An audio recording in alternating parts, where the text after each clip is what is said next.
My mic on. Good afternoon, everyone. It's my pleasure to call to order the December 12th meeting of the Henderson County Public Board of Education. This is our reorganization meeting, is why I am speaking right now, and in short order, we will elect a chair and vice chair, and then I will get out of the way and do my normal duties, which I am happy to do.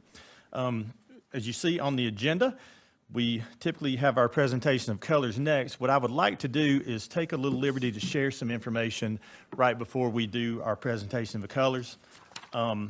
We all know that a tragic event took place on Thursday in our community that afternoon that has deeply impacted all of us with the greater Henderson community here. There was a head-on collision involving 3 young people who are directly connected to Henderson County Public Schools. Our hearts are heavy as we mourn the loss of Madison Crawford. Madison's a 12th grader student at North Henderson High School. We're deeply saddened by the passing of this young lady. Camissa Buchanan, an 11th grade student at North Henderson, and Robert Xander Lunsford, a 2022 graduate of North Henderson, were also in the vehicle at the time of the accident and have a long road of recovery ahead of them. Our thoughts and prayers are with Madison's family and the families of all who were involved in this tragic event. And I would ask that you join me in a moment of silence as a show of love and support for these members of our HCPS family.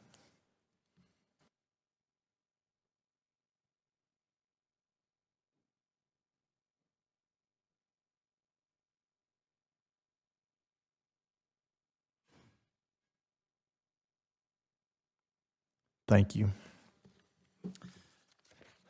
Next on the agenda is our presentation of colors. We are joined by our West Henderson High School Army JROTC under the direction of Lieutenant Colonel Randy Lytle. So gentlemen, ladies and gentlemen, if you'll please present the colors. Everybody rise, please.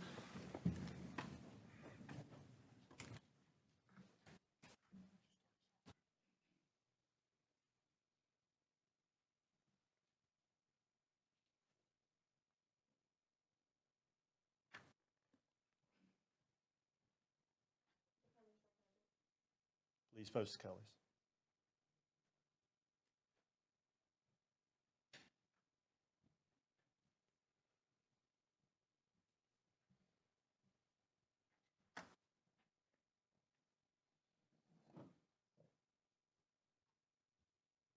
You join me in the pledge? I pledge allegiance to the flag of the United States of America and to the republic for which it stands, one nation, under God, indivisible, with liberty and justice for all.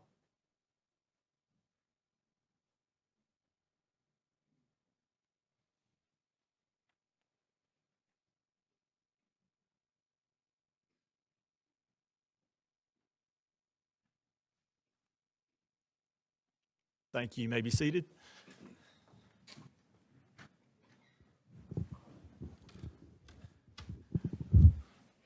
This is an exciting meeting for all of us here because we're doing a lot of presentations and recognitions, and we love to see our students join us this evening. We'll start out with our staff and student recognitions, and I'm going to go to the dais and start us out.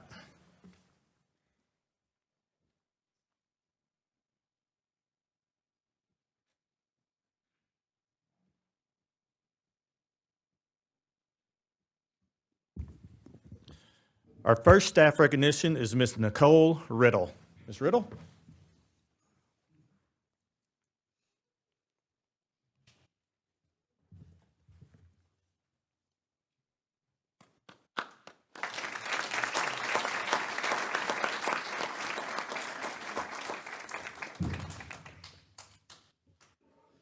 So Ms. Riddle is the 2022 North Carolina Science Teachers Association District 8 Outstanding Elementary School Science Teacher Award winner. This is a very prestigious honor that she was able to go to the NCSTA conference and receive. And we certainly are proud of what you do, and we love the hands-on science that you have going on and the project-based things at Etowah Elementary. So certainly congratulations on behalf of the district. We appreciate you and all you do, and that is a well-earned award. So congratulations, Ms. Riddle.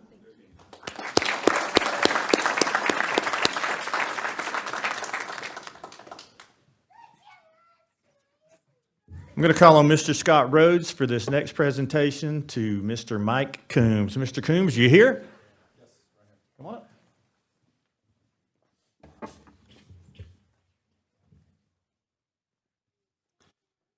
So on the evening of November 10th, at an East Henderson High School basketball game, we had a cardiac event with one of the officials who, in between games, was coming off the floor. It was the quick actions by Mr. Coombs who helped save this gentleman's life. I know from talking with people who know Mike very well, he's very humbled, and I know is probably somewhat embarrassed that we would honor him today because he realizes that. I know he thinks that is only part of his job.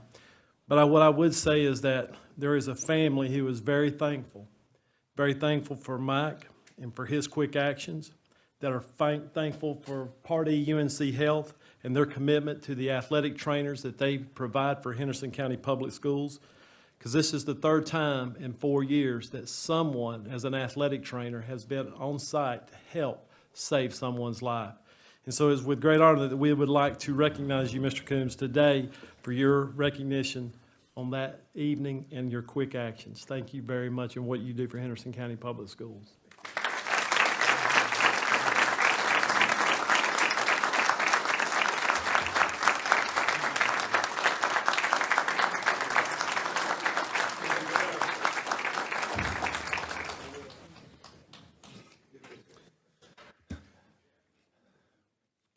Our next set of recognitions will be our fall athletics. We decided that we would, at the culmination of the fall season, and now that we're in the winter season, we thought we would share some information about the successes of our fall athletics across the district. So you'll see some things on the screen. So we want to recognize East Henderson for qualifying for the men's soccer state playoffs. So congratulations to East Henderson.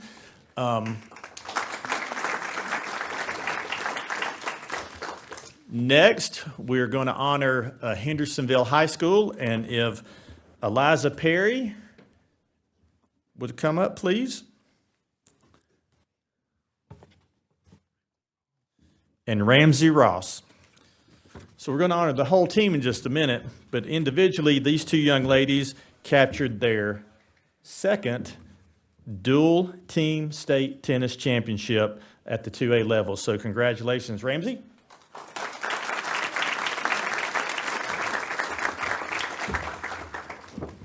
And Eliza.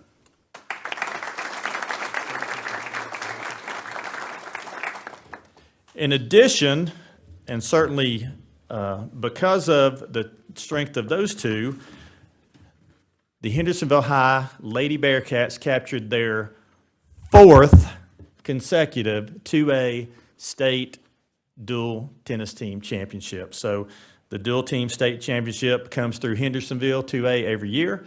And certainly we expect to see that tradition continue. But please, other members of the team that are here, if you'll come up when we call your name. Reese Redden.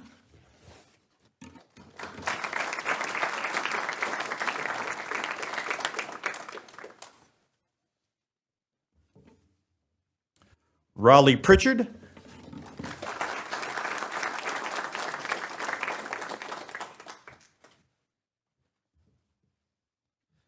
Catherine Graham.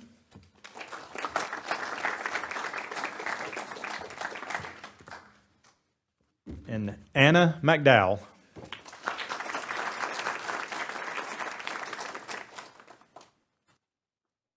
So parents, this would be a great time to get a photograph.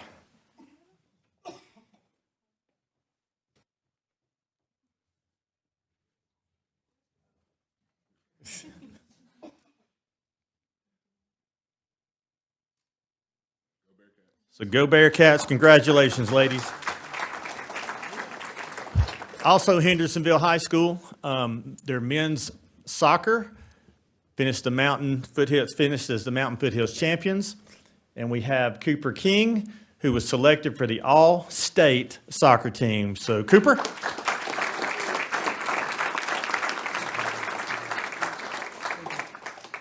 Hold on. Get your picture made, Cooper. You know what you say, no pictures, it didn't happen. Next, we'll move to North Henderson and the Knights. Their volleyball team, the Lady Knights, made a long run in the state playoffs. They were the Mountain 7 co-champions and went deep into the playoffs, and we want to honor them, but also call up Bailey Rowe, who was all-state in volleyball.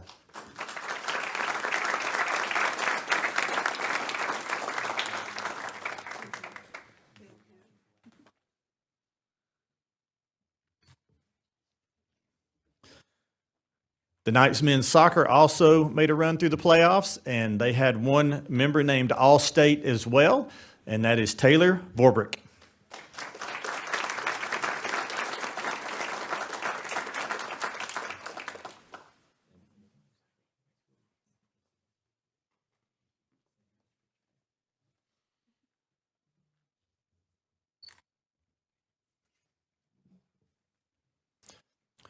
West Henderson is up next. Their volleyball team were the Mountain 7 co-champions along with North Henderson. Football, they were the Mountain 7 champions and had an undefeated regular season. Their women's cross country were the Mountain 7 champions, the regional champions, and the state runner-up. And we want to honor Noelle Houlihan, who was second in the 3A division, and Brianna Budzinski, who was third in the 3A. So second and third in the state, all state honors.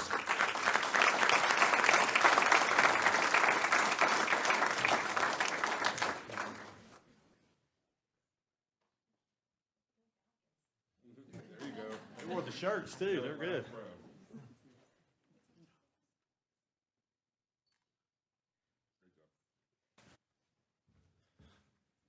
Also, their men's cross country had a lot of success as well, and we want to honor Hudson Rice individually, who finished sixth in the 3A for all state honors as well. Hudson?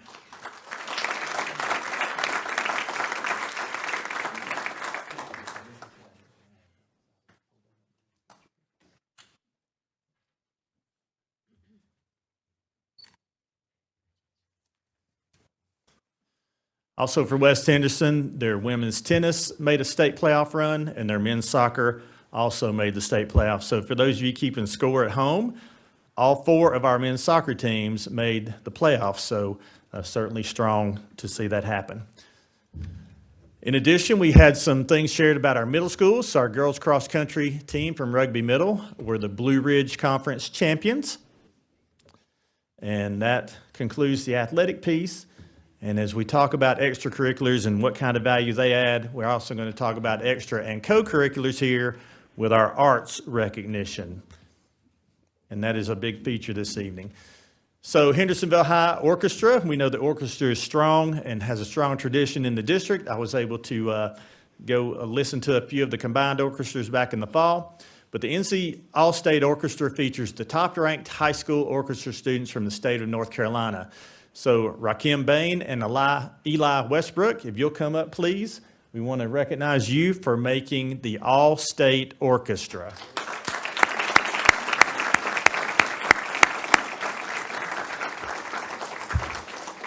So Rakim and Eli were the only Henderson County representatives this year. They both attend Hendersonville High School and are members of the Hendersonville Symphony Youth Orchestra. So those investments are paying off. Congratulations, gentlemen.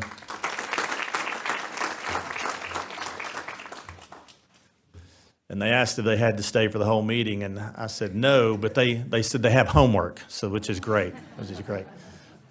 West Henderson Honors Theater class got some well-deserved recognition. They qualified for the NCTC state competition, and they received a superior rating at that competition. They also had some individual award winners we want to recognize this evening. So for excellence in design and production, in sound design, Jonah Jacobilski.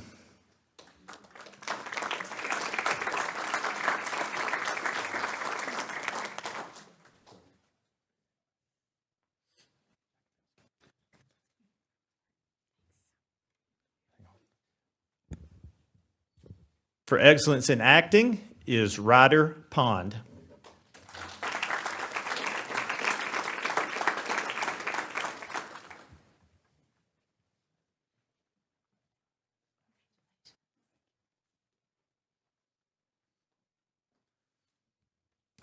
Also receiving excellence in acting, Gracie Todd.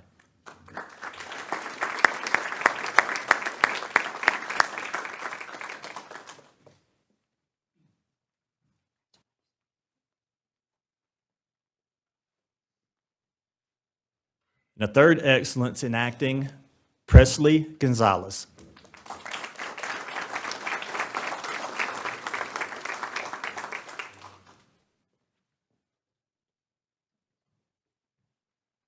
So we can pause just a second. Can we get all three of you up here together since you earned the same award? We'll get a photo The excellence in acting, please.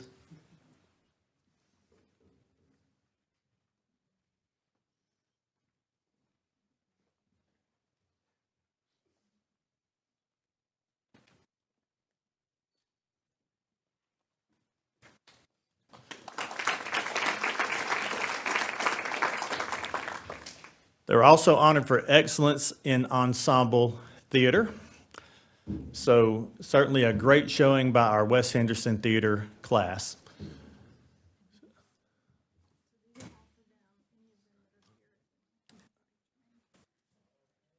So now, as we get ready to transition to the entertainment piece in just a second, we want to honor the East Henderson Orchestra.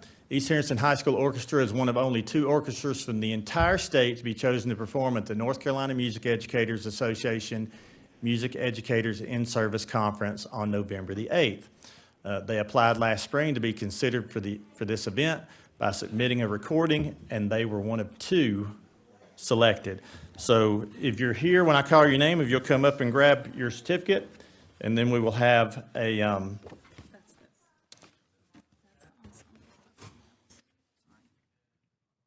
so Jenny Quinn, if you'll come up and accept this honor, please, Ms. Quinn.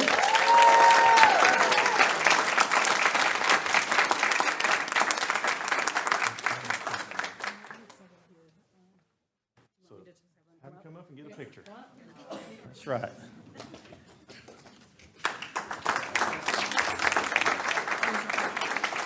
Okay, that's the picture.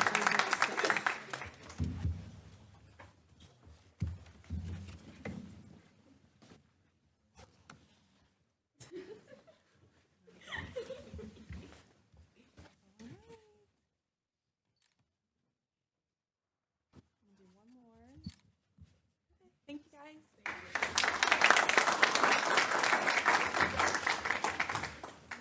I'm sorry, we got a little bit out of order there. So is Ms. Cooper, Kelly Cooper here? So we have certificates for all of our ensemble members of the West Henderson High School Ensemble Theater. So we will get those to them. So District Arts, some recognitions. Our West Henderson Band had a successful fall season. You can see on the board there, they were the first place grand champion at the Land of Sky competition, crowd favorite. First place overall as you go down through. They also did very, very well at the Cedar Cliffs Classic at AC Reynolds and finishing first place in 3A. And then at the North Henderson's High School Night Tournament, second place overall, second place music, second place color guard. So certainly congratulations to our band. Hendersonville High School Band. The following members auditioned and made the all-district band on December 7th. Maddie Palmer, Rachel DeGuzman, Audrey Stevens, Ren Cook, Emily Phillips, Elijah Williamson, Noel Benjamin, Anna McFarling, Lucy Kilpatrick, Ian Dean, Luke Morris, Lincoln Knott, Tobin DeGuzman, Alec Lundgren, Sebastian Sanchez, Logan Hoover, Caroline Pope, and Jonathan Ramsey. So congratulations to all of those. West Henderson High Chorus had students that participated in the All-County Chorus from West. This year, those names, Elise Alexander, Audrey Aralata, Emma Barber, Huffman Galligan, Ella Horton, Anna Garner, Seth Harrelson, Lydia LaChance, Luke Atkins, Sophia Curl, Emily King, Jada House, Shay Jones, and Preston George. So congratulations to West Henderson Chorus.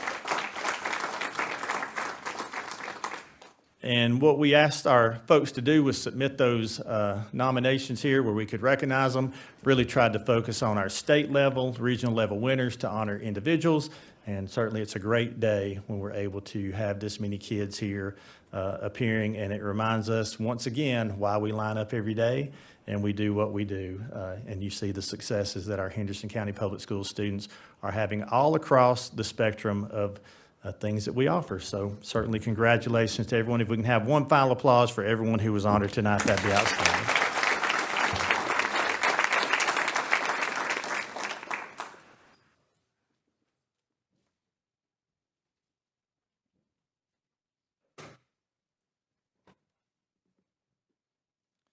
At this time, I'd like to recognize Mr. Chris Campbell for the election portion of our board meeting.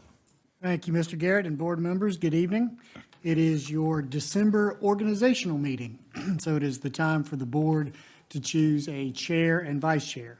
And the way we will proceed with the elections this evening is first we will elect a chair of the school board. I will open the floor to nominations. And then once we receive all the nominations, we'll close nominations, and then we will vote on those nominations in the order in which they're received. And the first candidate to receive an outright majority of votes from the board will be elected chair. So at this time, I will open the floor to nominations for the position of chair. I would like to nominate Blair Craven for a position of chair. Second. Okay, so Mr. Egoff has nominated Blair Craven. That's been seconded. Are there other nominations for the position of chair? Hearing none, I will close the floor and we will immediately proceed to a vote. And yes, Mr. Craven, you are allowed to vote for yourself if you'd like to. I've heard it be said that if you don't think you should be chair, why should anyone else, correct? So, all in favor of Mr. Blair Craven as chair of the board, say aye. Aye. Any opposed, like sign? Congratulations, Blair Craven, chair of the Board of Education. I appreciate the confidence going into year 4, and thank you very much. I appreciate it, Jay. Thank you, guys. We'll now proceed to elect vice chair in the same manner, so I'll open the floor to nominations for vice chair. I would like to nominate Mr. Jay Egoff for vice chair. Second. Jay Egoff has been nominated for vice chair and seconded by Mr. Bridges. Are there other nominations for vice chairperson of the board? Hearing none, I will close the floor to nominations and we'll proceed to the vote. All in favor of Jay Egoff as vice chair, say aye. Aye. Any opposed, like sign? Congratulations, Mr. Egoff, vice chair.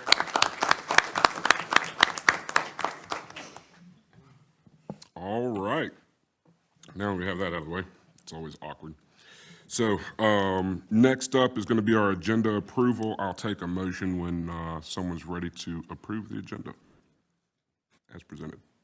I move we approve the agenda as presented. There's a second. Move second. All those in favor say aye. Aye. Aye. Any opposed? Agenda's approved.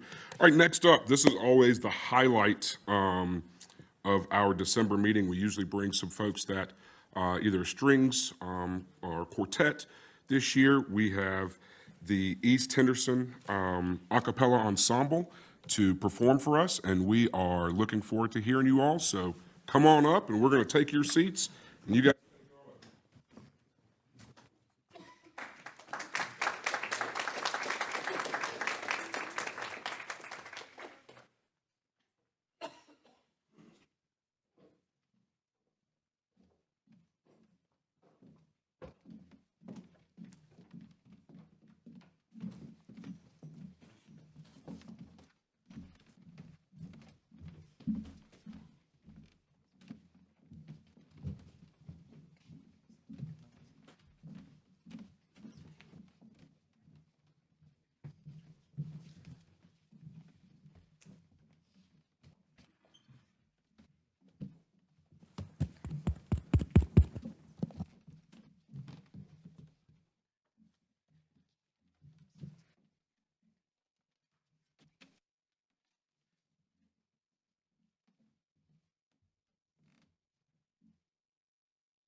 Su pastorelli, vezzosi, vezzosi, vezzosi.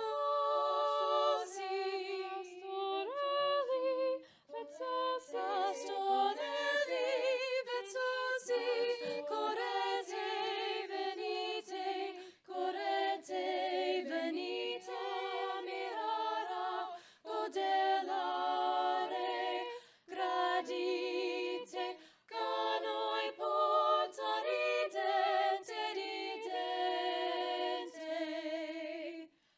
Irate pronti pieni fioro, dorati, caso vago pari ridon festosi. Su pastorelli, vezzosi, vezzosi, vezzosi. Su pastorelli, vezzosi, vezzosi, vezzosi. Pastorelli, vezzosi, correte, venite a mirare, godellare, gradite, canoi porta ridente, ridente. Irate pronti pieni fioro, dorati, caso vago pari ridon festosi. Su pastorelli, vezzosi, vezzosi, vezzosi.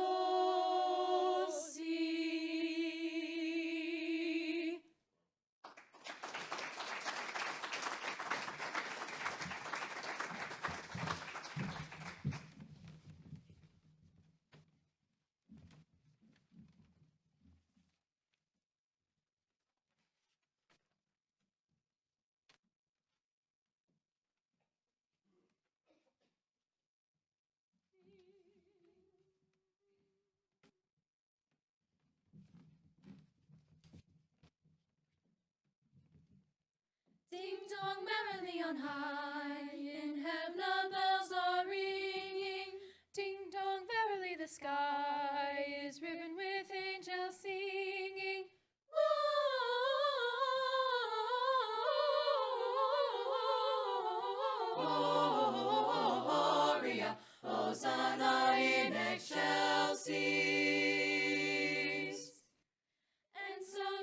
below. And so here below let the steeple bells be swung in, and and E-O-E-O-E-O, E-O-E-O by priests and people sung in.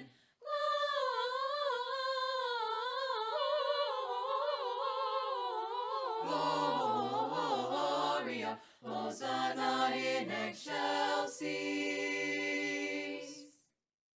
Ding dong, ding dong, ding dong, ding dong, Your matches shining ding dong, ringers, ding dong, ding ding dong, your Eve-time song ding dong. singers.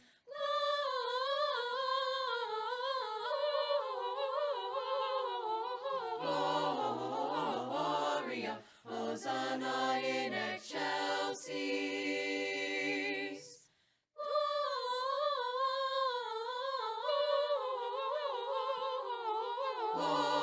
Gloria, Hosanna in excelsis. Ding dong merrily on high. Ding dong merrily on high. Ding dong merrily on high. Ding dong merrily on high. Ding, ding, dong.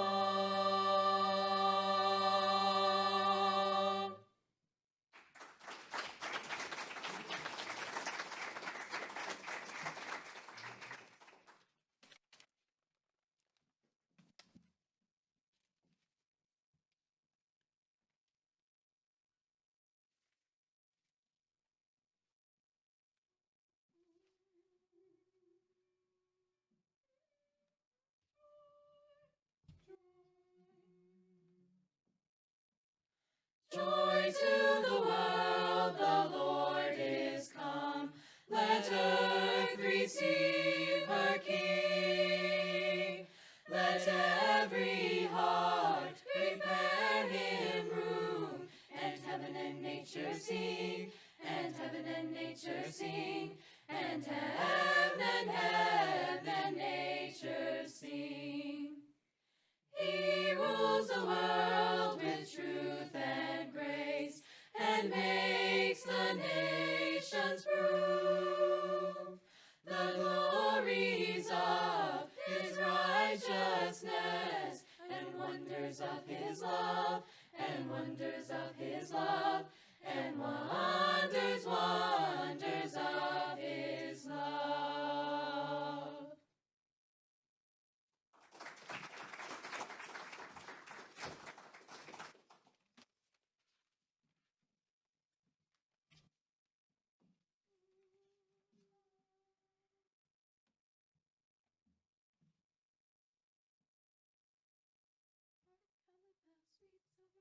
All seem to say, throw cares away.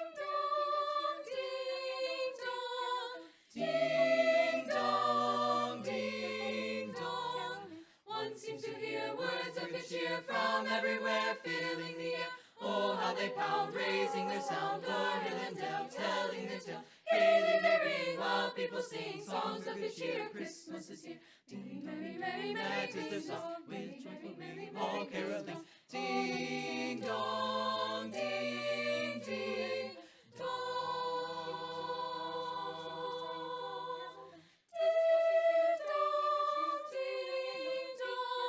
Ding dong, ding dong. One seems to hear words of good cheer from everywhere, filling the air. Oh, how they pound, raising their sound, o'er hill and dale, telling their tale. Gaily they ring while people sing songs of good cheer. Christmas is here. Ding dong, Merry, ding merry, dong. merry That is their song, Christmas. with Merry, joyful merry, ringing, merry all carolings. Christmas. Ding dong, ding, ding dong.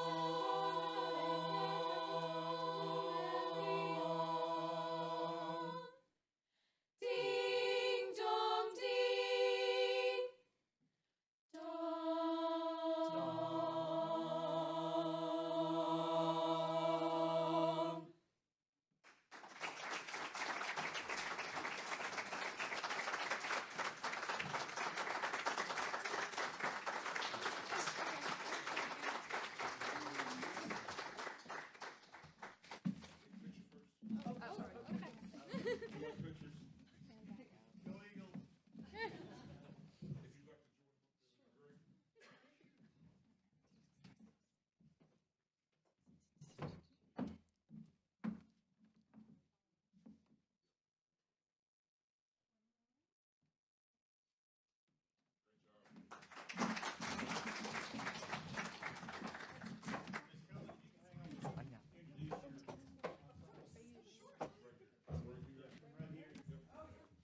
If you'll bring them up and say them, and we'll get them on the recording, because we want to make sure you get great honor, because that was beautiful, beautiful.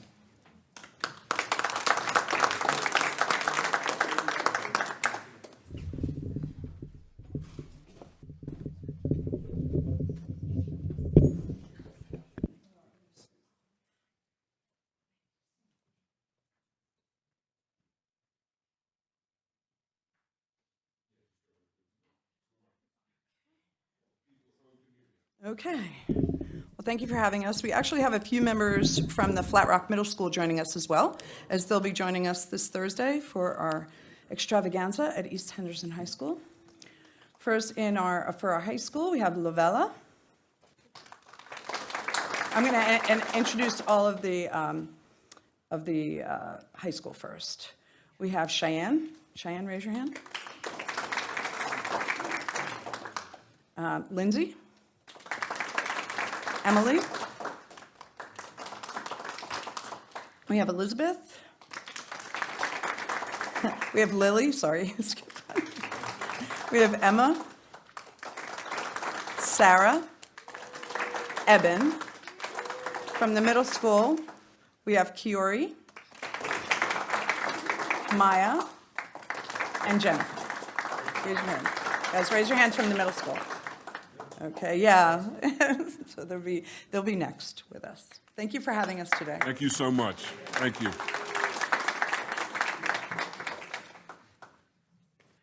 You guys are welcome to stick around for the boring part of the meeting or take to the house.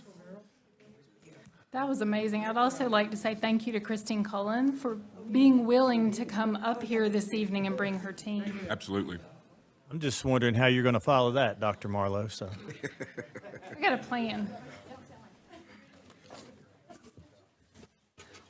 While everybody's getting back in their seat, I also want to mention that, just as Ms. Cullen had mentioned, East High and the 8th grade Flat Rock Middle School Chorus will be having a musical extravaganza on Thursday evening. That's December 15th at 6 p.m. So if you just got a taste of this and would like to have more, I'm sure they would love to have you. So, all right. So we are going to continue the theme of arts education. We were tasked a couple years ago with removing some barriers around students who wanted to be a part of something more than just the reading and writing or athletics. And so the arts education program allowed us to have an opportunity to expand opportunities. And it was also a great use of some of our relief funds to be able to remove those barriers and re-engage students. It's really important if you've got a reason to want to be at school. So this little table right here kind of tells you we started this program last year. We have what we call arts fairs. So arts fairs are performances and presentations that the high school and the middle school comes to the elementary and kind of gives them a taste of what's coming. And one of the things that they've done, you'll see the little box down there in the bottom corner, that's a mouthpiece kit, and they can use those during recruitment trips to kind of give kids an idea about what it's like if you were going to play an instrument, just to give them literally a taste of it. So we did those last year. We're continuing the arts fairs this year. Those performances and presentations have already started happening at elementary schools from both middle and high school programs. And again, the use of the mouthpiece kits during those recruitment trips. And here are a couple of the visits. You might see we've had band, strings, theater is an option. We haven't had as much of that. In the fall, they go just to talk. So this is most of what you'll see. And then they'll do the mouthpieces in the spring. So in the top left-hand corner, that was Mr. Clays from West High coming to Mills River Elementary, and then you'll see Mr. Sigmund from North Henderson High School and Mr. Summers from Apple Valley Middle School at a visit to Clear Creek. And students are clearly enjoying the music, just as you did this evening. You also see these visits to Upward and Edneyville, and most of these are from last spring, where they had an opportunity to kind of try out instruments and see what it might be like should they have an interest in band or orchestra. So why is this important? Well, when we used the relief funds, we were able to start putting some instruments in place. So I've got Christmas on the brain here. To put instruments in place, these primarily are going to our 6th grade programs. The reason for that is when they have extras in the building already, they can now designate those for 7th and 8th grade in middle school because their 6th grade is now officially taken care of. And they're able to use those instruments at no cost to students so that they can decide in 6th grade, is that something they really want to do? The total cost of the purchase to make this happen, $154,000. So it was a big ticket item, totally worth it, as you can see. The middle school bands received the following instruments, as you can see: 10 flutes, 20 clarinets, 5 saxophones, 12 trumpets, 7 trombones, and a partridge in a pear tree, apparently. And then this year, they were also in the strings program for the orchestra able to do 20 violins, 9 violas, 9 cellos, and then 2 basses. And if you've never been around a bass, those are big ticket items. And they are also very large things. You don't want kids dragging cellos and basses back and forth. So this is an opportunity to put instruments in schools where students can use them. So what has that done to our enrollment numbers? This is the most exciting part.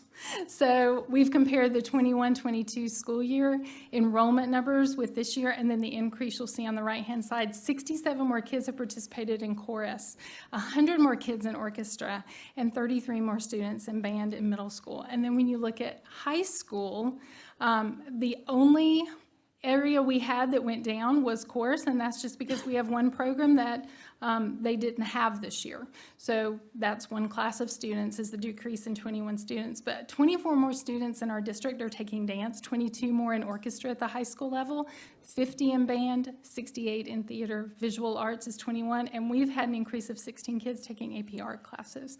So the arts are alive and well in Henderson County schools, and it is an opportunity for kids to explore interests that they might not have been able to before. The problem that we now are faced with is we've started this great thing and we want to be able to sustain it. So this is kind of where we are. Once you've got the instruments in place, not the ornaments, but the instruments in place, the next thing you have to do is make sure that you keep them up to date and that they are in tip-top condition for students to use. That then becomes refurbishment and parts replacement. So for band, it would be approximately $27,500 to sustain that moving forward. And orchestra would be around $20,500. That's where we kind of are right now, trying to figure out what our next steps are. So why is that important, though? We'll see if this works. Here we go. 6th grade band.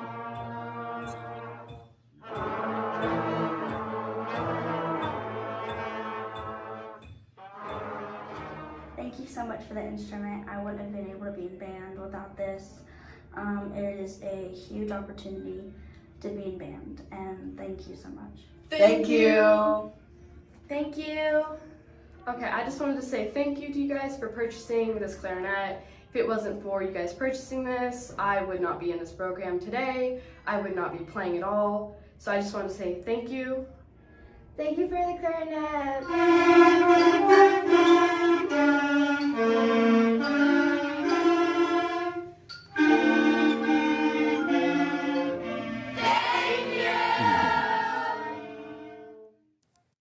That's cool. So get to see them in action. In 6th grade, if students decide that they want to continue on, then there are opportunities for parents to be able to rent instruments. But they also have a few extra at the schools that they are now dedicating to 7th and 8th grade in those programs. So, yep, they did it. All right. I've got a couple questions for you. Yes. So you said we spent 144. That was from, where did those dollars come from again? They were ESSER funds, so part of the relief funds that we used. And so it was so right now, I know that we approved $80,000 a year to purchase new instruments, right? Will that not cover the $22,000 in repair and replacements, or where are we at in that process? That might actually be a Mr. Sosha question. So those dollars are in capital, and those are going strictly to buy instruments themselves, new instruments, and this would come in more of an operational to do the repairs and upkeep of the current instruments. Okay. So, we started this a couple years ago, and I think, I played sports all through high school, but I remember distinctly in sixth grade wanting to play in the band, and my mom found out how much a saxophone was, and she was like, nope, wasn't going to happen. And I don't want that experience to happen to any other kid. And so it's very important to me, and I believe this board, to continue the arts program. I love seeing how the numbers, how much they've increased. And I think that any reasonable request that you bring to us during budget season that can continue this, I think this board may agree that this is something that we need to continue. That would be great. Yes. Anybody else have any questions, comments, concerns? Push your button. I just want to make a comment to say thank you. You know, this is one of those times where that money that was so horrible made great use. Music does heal the soul, really. So it was good to see all those numbers. It's amazing, the growth. We were impressed putting them together. Thank you. Thank you so much. Thanks. So where would the 40,000, when that what it was? It was come from? 20, Well, but it was one was 20 and the other one. $20,000, so that would have to come from our local current expense for those monies. So we have dedicated $80,000 a year right now. That's in our capital budget every year. And when did we start that, Bernie? 3 years ago? Should be the third year, yeah. Third year. And that was to purchase a lot of those high-ticket items.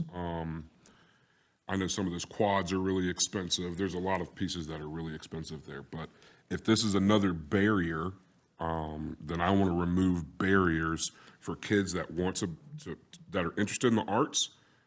There should be no reason that we can't allow them to continue in the arts. And I agree with that. I noticed the band is 27.5 and the orchestra is 20,000, and that's, you know, almost $50,000. Do we have? When budget season comes around, and it's coming around next month, we can Okay. look at those numbers and we can decide what works for our budget, what doesn't work for our budget, and then this board will vote on it. And certainly the board, one of the main things that you look at anytime you purchase is how are you maintaining it? Yeah. Because you certainly don't want it to be short-lived, and then you come back later and have to make another. The sousaphone is the one that Sousaphone, that's always got my attention. The first sousaphone I bought in administration, I thought I was buying a car. It wasn't. It was a sousaphone. So you want to make sure you're maintaining those things, much like you do athletic equipment. So we would want to work that into the budget, and that's something we feel confident we can do. Great. Any other questions? All right, moving on. Board chair observations. I'm going to pass board member observations. I'll start on this side of the room. Ms. Dale, any observations from you? This is when you're allowed to speak for the new folks. You can say whatever you want. You can rant, rave, say good things, whatever you want. It's your choice. I don't usually say anything, but I do want to say we had such outstanding performances with our athletic programs and our arts programs, and those students.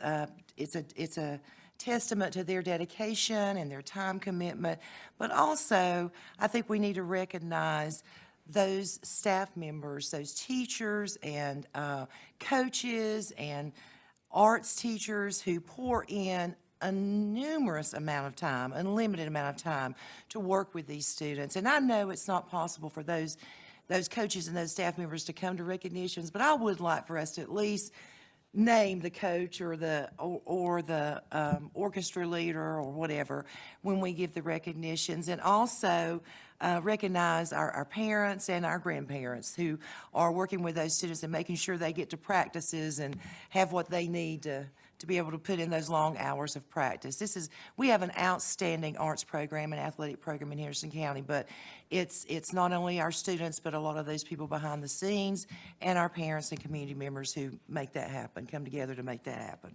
Very well said. Yeah, I want to agree between that amazing performance by the a cappella group and the increase of participation. I mean, we see how important the arts and athletics are to our students, and as someone said before, for some students, that's the reason they come to school, and good enough reason to support it. Absolutely. All right, moving on. Next up is going to be public comments. We have two today. First up is going to be Miss Katie Gash. Welcome, Miss Gash. Congratulations on the wedding for your son this weekend. You have 3 minutes.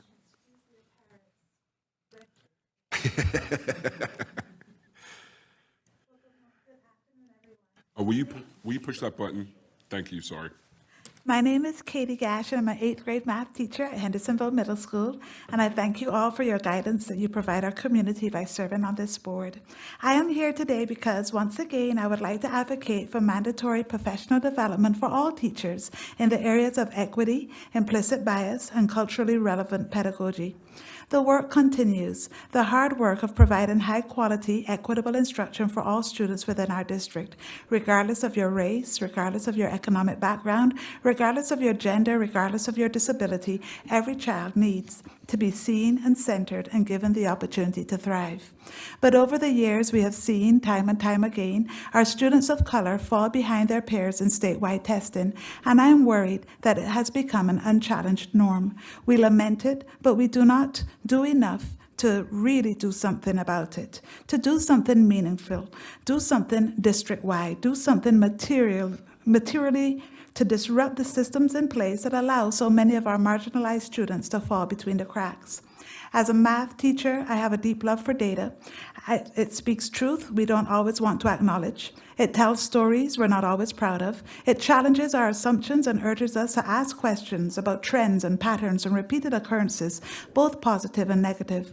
And as a teacher, I am called to be data-driven in planning my instruction, and I'm also called to be a lifelong learner that I encourage my students to be as well.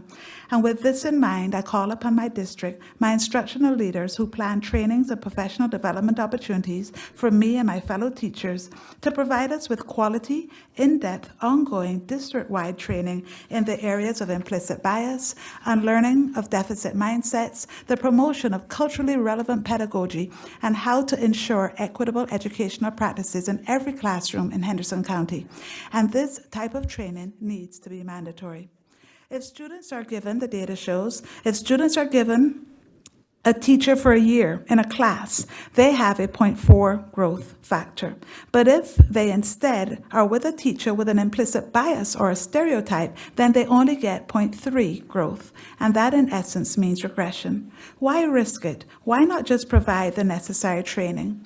This is more than a poster on a wall, the celebration of a specific day, or the inclusion of a book or two in the library. It's not what we teach, it's how we teach and how we see our children. It's not a bag of tricks and tools and resources. It's being willing, as a teacher, as a school district, as a professional group of individuals charged with maybe one of the most influential responsibilities there is. It is being willing to reflect on one's teaching practices in a critical way, to be willing to see where we as teachers have fallen short or have developed blind spots which negatively impact our students in such a way as to marginalize them within the educational arenas. Thank you.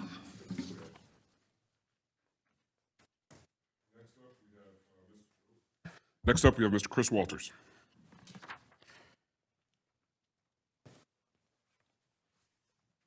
Welcome, sir. Thank you. Good afternoon, everyone. I just want to say I appreciate Katie coming here so frequently and making that case. We all need to do that, not just leave it to a few people. Good afternoon, everyone. Congratulations to our new school board members for winning your elections and being here today. And I wish you well during your tenure here and hope everyone can continue to work together to keep our public schools working well and flourishing. In my comments, I want to talk about religious freedom because many people have expressed concern about threats to their religious freedom in our county. It's certainly been in the air politically, if it's not here in the air in the school board meetings, and there's a billboard out on 64 saying, "Take back our schools." Apparently, from whom? Apparently from our own school system and our teachers and our staff here. Apparently they're secularists, anti-religious people. I bring this issue to the school board because apparently some people also believe that there should be more open expression of the Christian religion within our schools. I'll say from the county point of view that religious freedom is not threatened publicly here in our county, and I'll give the evidence to support that claim. And I'll say for the next meeting, the discussion of legal and constitutional limits to the exercise of religious freedom in the classroom and at school events. The Times News used to publish a religion directory every Saturday listing the various churches in our area, service times, and names of the pastors and religious leaders. I happen to have an old copy of the directory, and I counted the churches or houses of worship listed. There are 6 columns listing over 220 religious establishments, all within 25 to 30-minute drive from downtown Hendersonville. There are at least 150 Christian churches, and I counted over 100 Baptist churches alone, from Anchor Baptist to Zirconia Missionary. I recognize the names of some of the pastors who have been here for 30 years or more. From the evidence, the religious community here is not being suppressed or stifled in any way. At least there are no reports in the news of the churches being shut down, churchgoers being intimidated, or pastors being hindered in their preaching of the word in any way. If I'm wrong, I'd be happy to be corrected on that. To conclude, some people, it appears, ran under the label of Christian believers. And I suppose, maybe not, or maybe so, their intent is to press the issue of expanding exercise of religious freedom in our schools. Whatever the case, I hope everyone will feel free to express their intentions and opinions in their remarks and debates openly in public session, particularly in, for example, the remark period here. Everybody is free to speak your mind. Don't do it in the other room over there. I'm asking specifically for the entire board not to discuss these or other questions in closed session, which should be legally discussed in open session for the public to hear. There were some questions about that last year. I'm asking our attorney and board chair to enforce the appropriate open meeting laws to follow the spirit as well as the letter of the law. Hope everyone has a Merry Christmas and Happy New Year. Thank you. All right, next up is consent agenda. I will accept a motion when someone is ready. I move we approve the consent agenda as written. Is there a second? Second. All those in favor say aye. Aye. Any opposed? Consent's approved. Moving on to old business. This is our low-performing schools plan. Mr. Mark Garrett explaining that process and explaining DPI coming in and talking about our low-performing schools.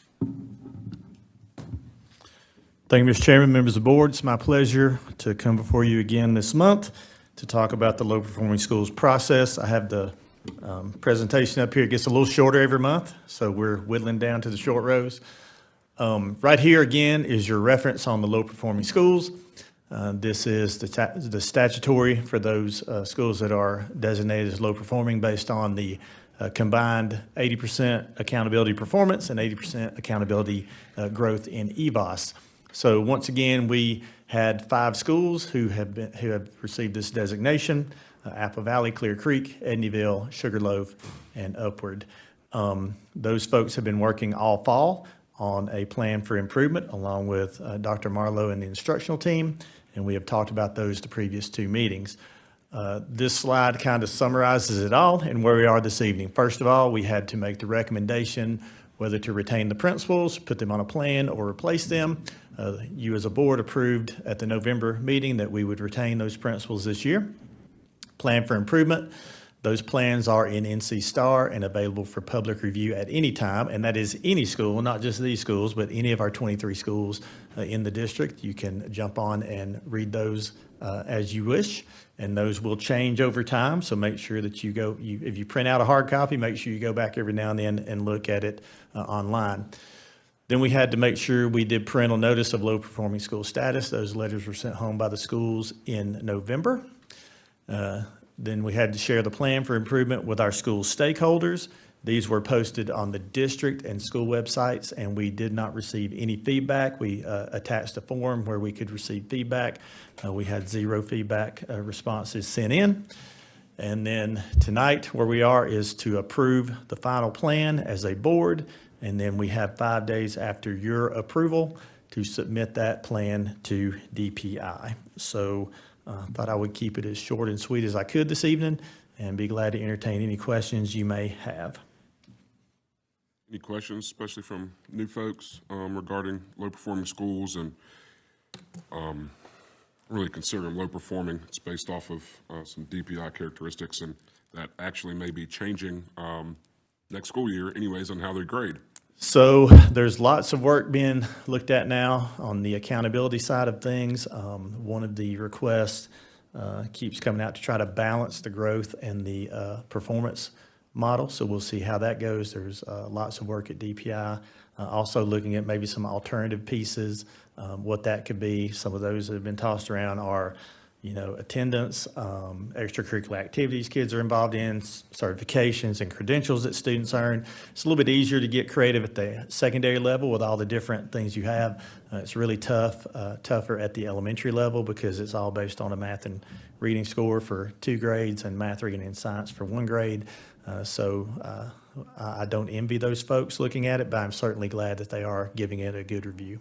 Yeah, I mean, it seems one test, end of the year is making, that score doesn't seem indicative of actually what's going on in the schools. So best practices, Mr. Craven, are that you don't just do one measurement one time. That is at any level of education, that you do try to look at the growth over time, and that you do checkpoints and checkups along the way. We're doing that at the classroom level.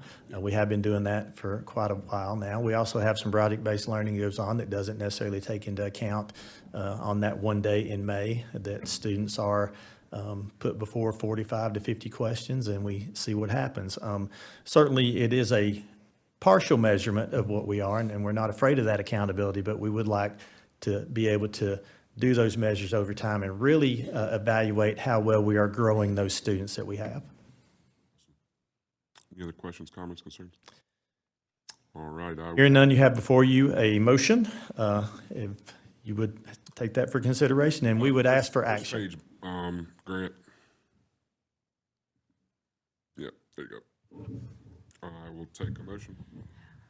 I'll do it. I move that the Henderson County Board of Public Education approve the final improvement plans for schools designated as low-performing: Apple Valley Middle School, Clear Creek Elementary School, Edneyville Elementary School, Sugarloaf Elementary School, and Upward Elementary School.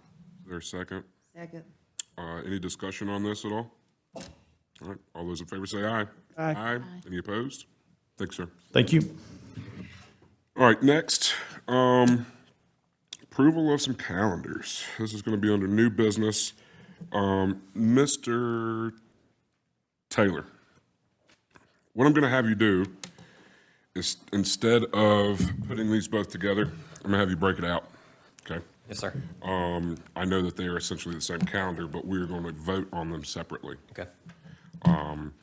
But go ahead with what you got going on there. All right. Good evening, board members. So the first calendar that I'm going to share with you tonight for first reading is a calendar that would represent both the schools on our traditional schedule and our early college as well. And so, as Mr. Craven has mentioned, we can look at it as one, but then vote on it as we separate it for the 2 schools or the 2 calendars. This calendar is built on the community college schedule, so to as closely align with Blue Ridge Community College as it can for our traditional schools. So as you look at this calendar, you can see that the first day for students is August 14th because Blue Ridge Community College begins classes that week. I believe they begin classes on August 17th. This calendar does encompass the requirements for the number of instructional hours, which is 1,025 hours, as well as the 215 days that it's required in terms of student days, in addition to teacher work days, annual leave, and holidays as well. As we look through the first semester, the key things to also notice: in October, there are 2 days there that align with the fall break for Blue Ridge Community College as well. We have our Veterans Day holiday in November, as well as our Thanksgiving holidays and break that we traditionally have. And then in December, the difference here is with that August start date being as early as it is, it will allow the first semester to conclude in December. So our high schools that follow the block schedule will be able to complete their exams before students go home for the December holiday. And then that way in January, when we resume classes, they resume new classes at that time. Again, that aligns with the community college because the Blue Ridge begins new classes once January rolls around as well. As we look through the second semester, again, students would return there the first week in January. We would have the Martin Luther King holiday there in mid-January. February, there is one district PD assigned that would be a required teacher workday. In March, there is an optional teacher workday there at the end of the third 9 weeks. That is something that we received feedback on from our Superintendent Teacher Advisory Committee, that it's very nice to have those workdays at the end of grading periods. The spring break in March is the final week, and again, that aligns with Blue Ridge Community College. An annual leave day scheduled there in April. That's about halfway through that period from spring break to the end of the year. And then the school year would end May 24th, which is before the Memorial Day holiday. So at this time, I'll take any questions that you may have about this calendar. What I'd like to do is take this into 2 separate votes. The first vote, I think, is pretty easy. It's the early college calendar, which is the same calendar. I get that, but it doesn't seem to be, we're not breaking any laws to bring that early college calendar, because that is you're allowed to have that in the early college arena. So I will take a motion. I'll make the motion. I move that the Henderson County Board of Public Education approve the 23-24 early college calendar for first reading. Is there a second? I second. All those in favor say aye. Aye. Any opposed? All right. Now, let's talk about the traditional calendar. Mr. Egoff, take it away. I was just going to say, push the button. Push the button.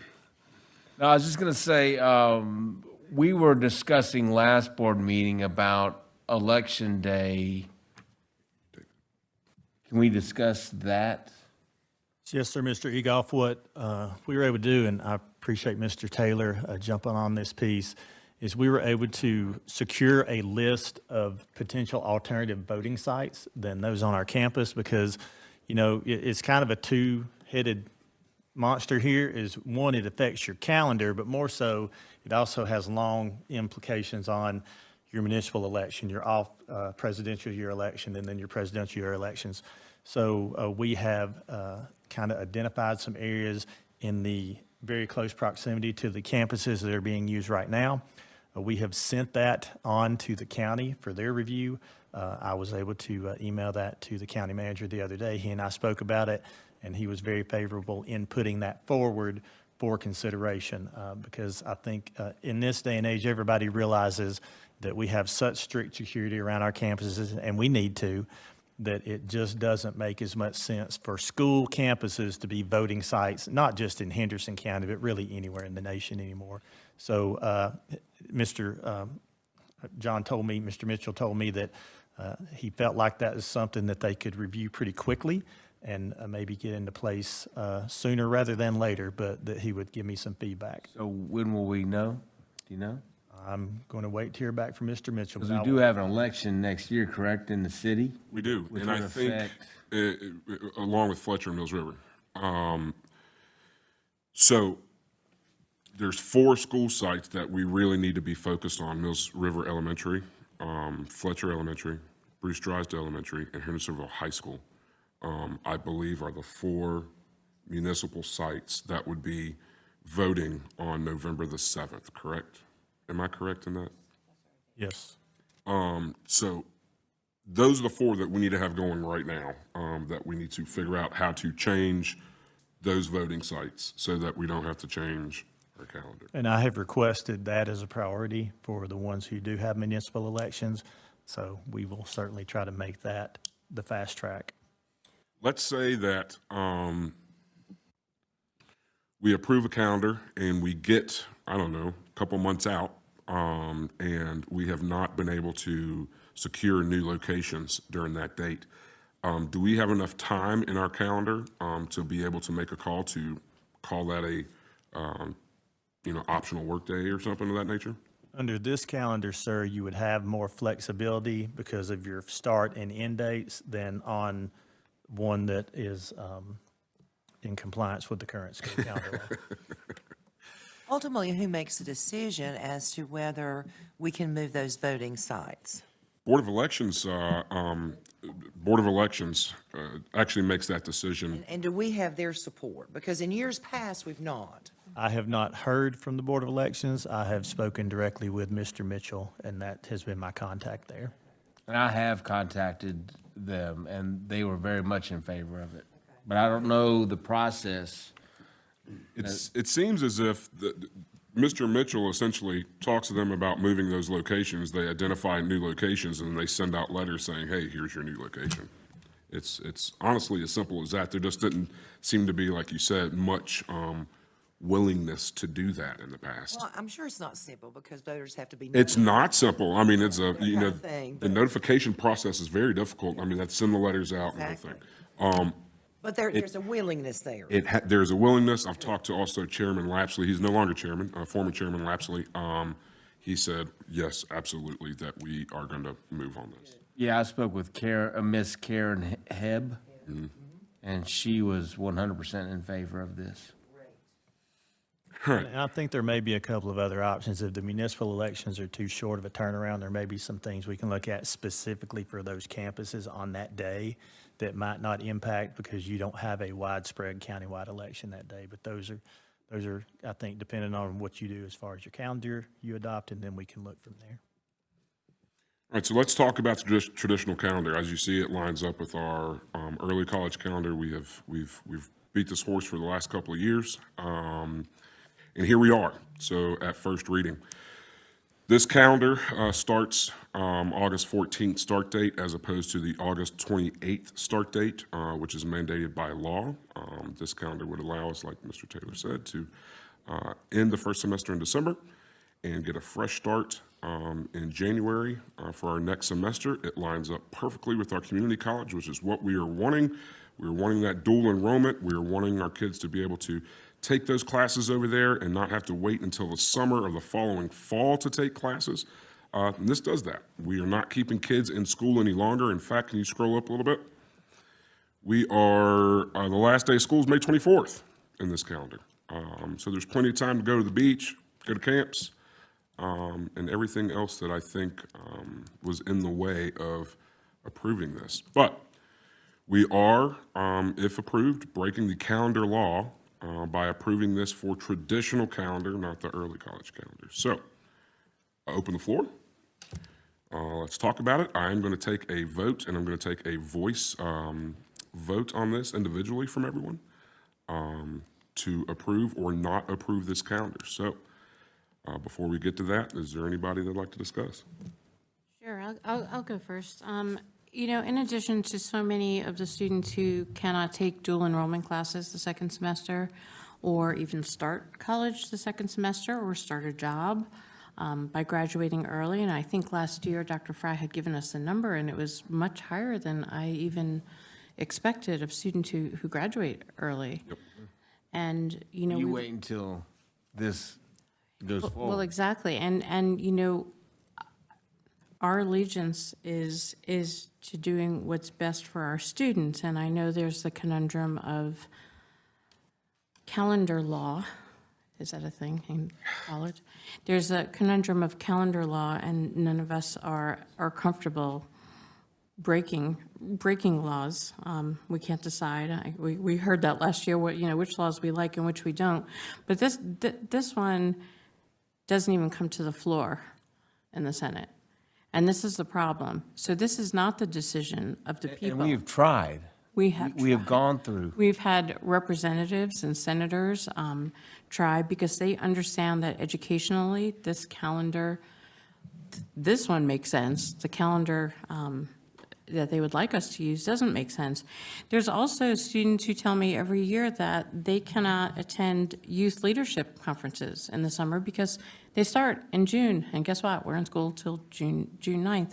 I mean, I don't think that our job is taking opportunity away from students. I think our job is giving opportunity to students. If we do approve this calendar, do we have any idea of how many students it would affect for the positive note? You know, we could get the data from last year of the number of students who are mid-year graduates. We can also get the data for the number of students who are dual enrolled, either first semester or second semester. That could give us some information, but to understand the number of students that will take advantage of the opportunities moving forward with a new calendar, we'd have to wait for that to occur. What's the population of the Henderson County Public Schools? Just around 13,000. And who's in the traditional? Do you know how many are in the traditional? Okay, my point was, how many are in the traditional is going to benefit from this calendar? You asked for a number. What's that number? 11, I'd say roughly 11,000 students. Okay, 11,000 people are going to benefit. Well, really, it's only your high school, your 3 high schools. Yes, yes. Your 3 high schools, not all 4, do 3, because we have Hendersonville on a traditional calendar. I'm gonna go ahead and say my little sermonette. Yes, ma'am. Y'all know it by heart. Thank you for bearing with me while I say it again. I agree, Mrs. Caskey, this calendar makes perfect sense for kids and for those opportunities to be dual enrolled and to graduate and go on to higher ed. That makes perfect sense. I'm not as concerned about those exams before Christmas. Yes, that's nice to get it put behind you, but when we did end our semester before Christmas, out of the 3 years when I was high school principal, 2 of those 3 years we had snow days and we had to carry them over anyway. So there's no assurance that that happens. So all I'm going to say is I'm going to vote no for this again because, number one, I took an oath of office that said that I would uphold state statutes, laws, and our Constitution. It's also in our Board of Ethics policy that we will also do that. And I take those 2 things very seriously. I don't feel like that it is up to us. I understand the frustrations, guys. I understand we've done everything we can do. But I don't think it is up to us to pick and choose which general statutes, which laws we decide to abide by, and which ones we want to ignore. I don't think that's our place. And probably the most important is the example that I would be setting to our 12,000 students, our 800 to 900 staff and employees, our parents, our community, saying that it is okay to pick and choose which laws we're going to follow. I do not agree with that. And it makes perfect sense. I understand where we're coming from, but my vote will remain no. Yes, ma'am. Anybody else? And we did discuss this with certain state representatives about camps. We did. They were okay with this? They were. We talked to, he was Representative McGrady at the particular time, and the Camps Association, another gentleman, I forget his name, but came in, they brought him in, talked to him.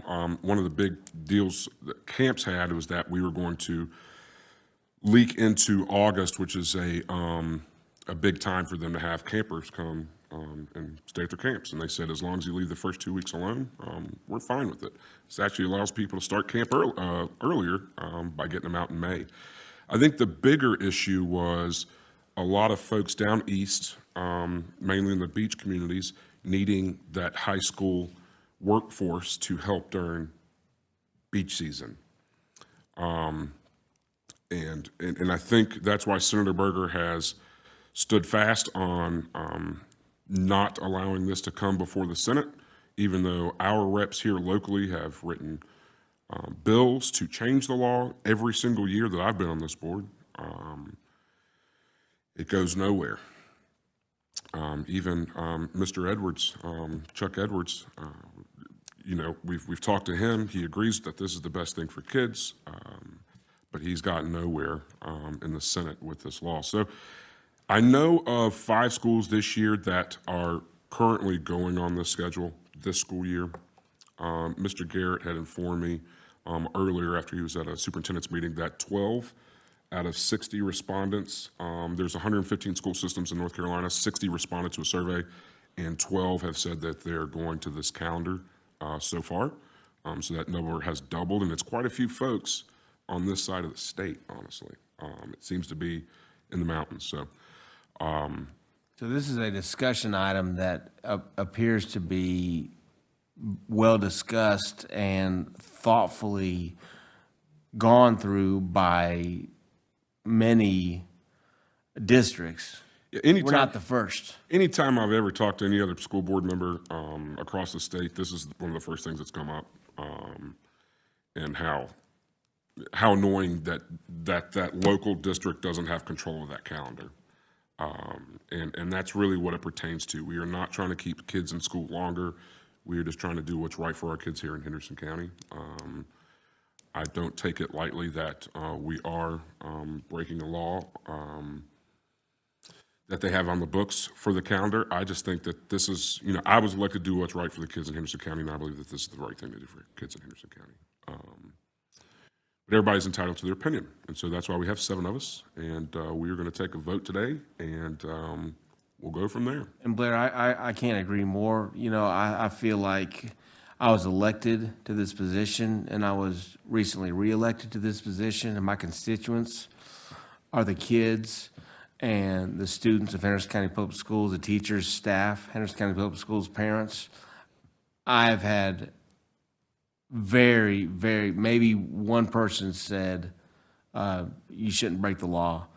Every student, every parent, every teacher, everybody, and that's who I feel my constituents are, they have all voted or told me and they are in favor of this. So I need to go with who I represent, because that's why I'm elected here, to represent the people that aren't up here. Yes, sir. Ms. Dale? I agree with everything that's been said here. I just feel like there's a missing element here that I'm not seeing. I mean, I've just been a board member now for less than a week, and I have studied this. I've had at length conversations with different individuals, and I still can't come to a peace about it, because I go by a higher power, and that higher power says that I am to obey the laws of the land unless they conflict with God's law. And at the end of the day, it's integrity. I agree with Kathy. I think that if you have students looking at us and parents looking at us and say, okay, well, we saw you break the law, what would you possibly be capable of doing again? Here's my question. Out of the 12 schools that have agreed to change their calendar year, are they close? You say they're mountain counties. A few of them, yes. Okay. I agree. I totally agree that dual enrollment for the high schoolers is rough. That has got to be rough. And then for the low-performing schools, ending the school calendar year and having them test, even though I heard you say, and we've read, that there's possible some kind of change coming in the near future. We don't know how soon that's going to happen, correct? What are the repercussions if we vote yes and we break the law? Other than what it's going to set, what precedents it's going to set, breaking the oath of office that we all took. I don't know that I'm willing to do that. So I don't know that we've got the cons, we've got the pros, and I'm not so sure that the cons are outweighing the pros at this point. Can we also mention the superintendent of schools for North Carolina? Yeah, she weighed in on this. So the state superintendent has been very consistent that she feels like it should be local control, and that the current calendar law for traditional schools is not the right calendar law for us to have to follow. Obviously, she doesn't get a vote, but that is something that she has advocated for from day one she's in the office. And the last time I was able to speak with her, she still advocates for the position that boards should be able to set their own calendars. And Mr. Campbell, could you weigh in here on the repercussions that could potentially happen to a school district, and any repercussions that has happened to these school districts that are currently on this calendar that you know of? Certainly. So what I can say that isn't, attorney-client advice in closed session is, first of all, a lot of these districts, this is a survey about whether they were planning to go with the calendar. So they still have to vote. Several districts did go with an earlier start date last school year. There were no repercussions for that. No action was taken that I'm aware of against any of those school boards.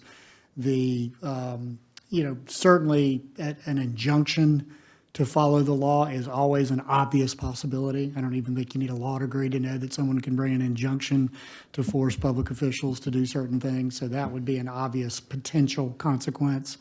And then the only real consequence with board members, there is in North Carolina law, there is the criminal statute about failure to fulfill the duties of your office. That takes a determination by the district attorney. that there was in fact some kind of criminal activity. And one of the remedies for that particular action is removal from office. But there is no repercussion in the general statutes. There's no repercussion in State Board Policy Manual. And again, no action was brought against any of the districts last year that opened early. So no repercussions so far. So far for the You know of. districts, correct, yeah, yeah. And every district that is doing this does it being well aware that it is in clear violation of the calendar law. Any other questions from this side of the room?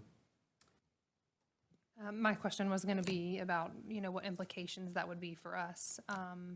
Obviously, Ms. Dale and I have been here all of 2 minutes, so this, we're coming in clearly way late in the game here.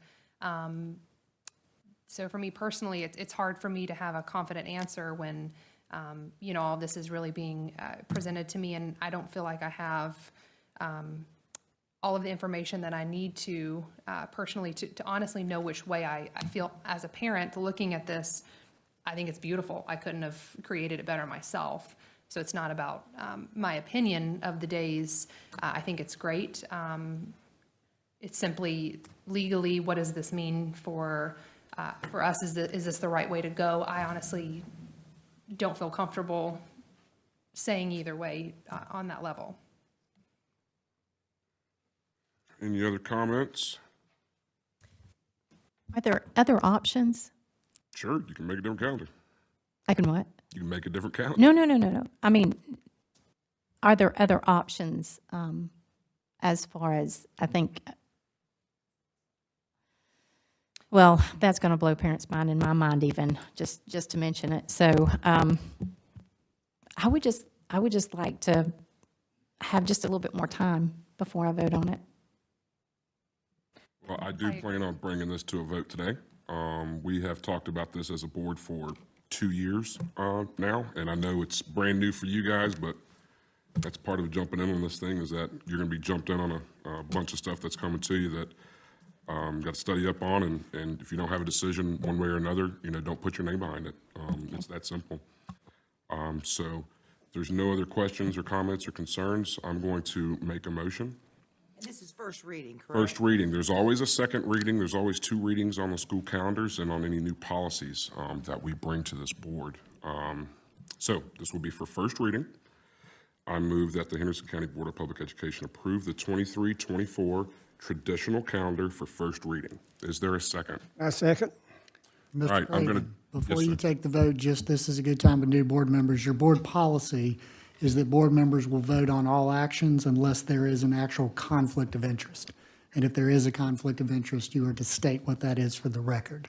But otherwise, the board policy requires a vote on all actions. But Robert's rules also state that if you don't vote, that's an affirmative in the yes. This board follows Robert's rules in general, but again, the board policy states that you would have to state your conflict for the record. Okay. So board policy directly deals with that, but you're correct on Robert's rules in the absence of a vote, where someone doesn't have the ability not to vote. Perfect.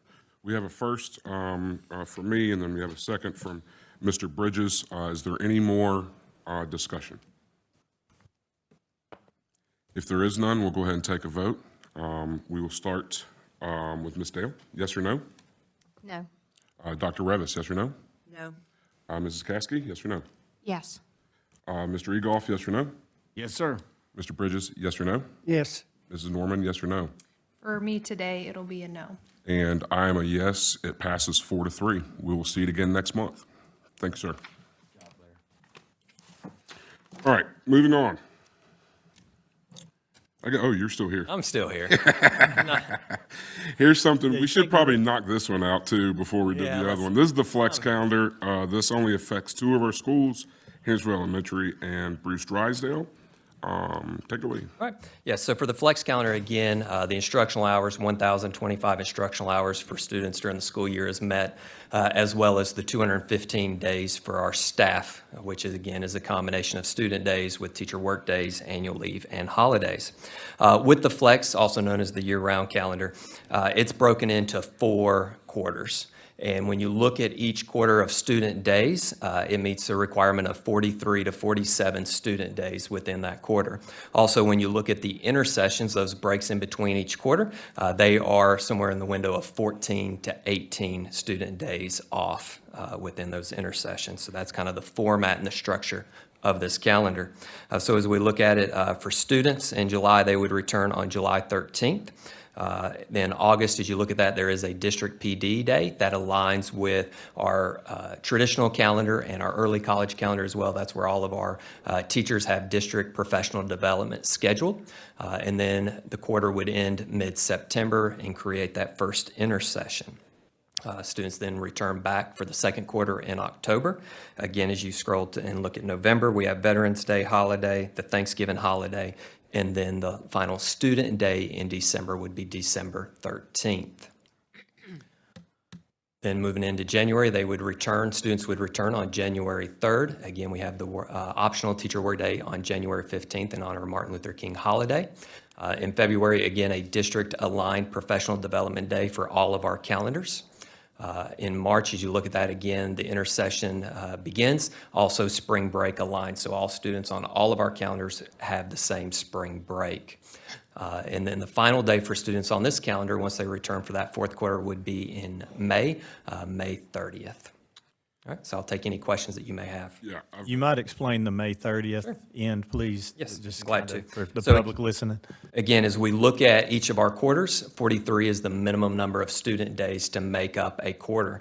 And so with students returning April 1st to meet that requirement of 43 student days, that would carry us to May 30th.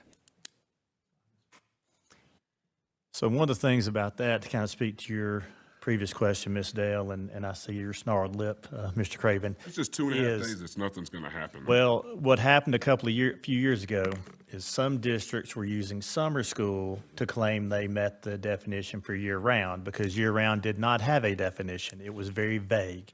It just said you had to have a student day in each of the 12 months. So they were claiming that summer school meant they were in session, and then they were using that to start earlier than the traditional calendar law allows. Well, General Assembly did not like that. They came in and they codified what a year-round school is. And a year-round school now has to meet one of two. It has to be a multi-track school, which means some of the bigger schools in Raleigh and Charlotte using 3 out of 4 sessions and reusing a building for more kids. But for most of us in this part of the country and most of your rural districts who have a year-round school, it is the 45-15. And they made it very prescriptive as to what range you could have, which is why we are now putting 43 days in that last session. So that is why it goes a little bit past the end date on your traditional calendar as you passed in the first reading. The vacation has to be between 14 and 18 by statute. Yes. Will you scroll, I want to see March. There you go. Why wouldn't we, okay, so previously what we did is we had 2-week breaks on one of the 3 weeks instead of, I don't like it that, I think I'm the only parent here that has a kid that's going to this calendar. So I don't like it that they are ending the next week from everybody else. So is there not a better way to make that? Because those are 2.5 throwaway days. To move that up a week, then you'd have to work backwards from there. So then students You on just add flex. the day in March, right? Well, again, the intercession break there has to be 14 to 18 days. And right now, currently, it is 15 days. Okay. So in essence, if you squeezed it down to 14, Yeah. then you're You're just only gaining gaining one more day. Yes. And then how many total days is in that final quarter 43, exactly. with that half day? Yes, sir. And we have to take the 27th off by law, right? No, we don't. That's only a Veterans Day we have to take off. Correct. You do not have to take that. That could be a school day if you wanted to. No, we're not gonna do step into that arena. No, we're not doing that. I would not recommend it. Absolutely not. I just don't like those last 2.5 days. I mean, because you've got, 2 schools, K through 5, that generally those are going to be throwaway days there at the end. Your EOGs are done. It's just playground days, right? Playgrounds, movies, Water. pajama day, water day, field days. I just wish they would line up a little bit better. Well, I will say this, isn't this the first time the spring breaks have matched up? So, yeah, no, we matched up this past year, but what we did is we moved it down. Will you go back to March, Matthew? Our spring break this year was like the 11th week, wasn't it? The third week. The third week, and then we kind of pushed it down a little bit to line up with BRCC. Let me ask this question. Did we convene a teacher committee from these two schools and a parent committee from these two schools to look at this calendar? We did not, ma'am. I know Carl has worked individually, but we did not do as large a one as we did for the traditional calendar. Who'd you work with, Mr. Jones? So I shared it with both principals, and then we shared it with the STAC committee, the Superintendent Teacher Advisory Committee. Do they have any teachers from Bruce Giles Hinesville Elementary on there? Both were in They do? attendance, yes. And they didn't mention any, I mean, we talked about that, and obviously they're not the biggest fans, but they didn't have major concerns. Well, during this month, I would just like to make a concerted effort to make sure that the staff at both of those schools and parents at both of those schools have an opportunity to look at this calendar and make sure that they don't have any issues with it. Because we're not hung by anything other than those intercession dates, right? Yeah, I mean, that's it. And if that was the case, then if you're saying that we need to move some things up, it would take work, but we could do it. Now, you're moving more into July. I believe this year we started July 7th, I think. We started this school year. I think if you get it out of the week of the 4th, that's Yeah, probably best. absolutely. And I like starting towards, a Thursday, Friday, especially for the littles, when they're starting school back, so it's not a full week they're getting hit with, because that second day of full school, they're pretty exhausted. Did we start the 7th?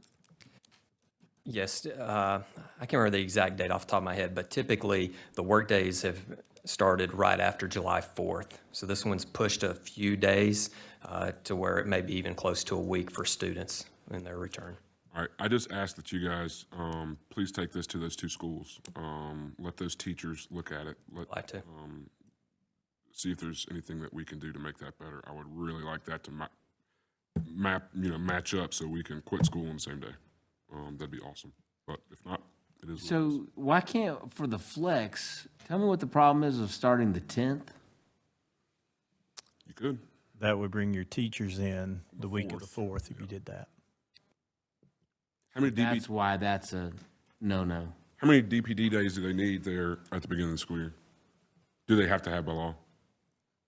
So what's scheduled is one district PD day at the start of the year, and then the second one would be in August. Both of those are needed for various professional development trainings that occur each year. We also have several compliance things that we. You have to cover those things, but, all right, just talk to them and see if there's anything else that we can do to cut out that last 2.5 days if possible, but.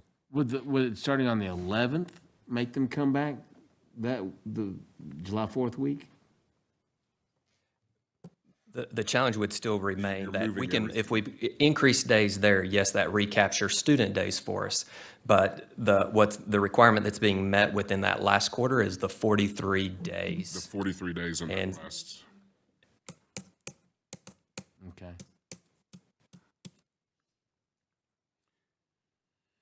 And the 25th through the 29th, okay. Really, it's that spring break moving it Yeah. down that squeezes it. That's essentially it. That plays a big part in it, yes, sir. I mean, could you put In spring aligning that break to where we're all on the same. or both on the 18th? Well, Well, what you could do, honestly, is March, add those 2.5 days, get rid of the, what's blue, annual leave? No, optional workday, right?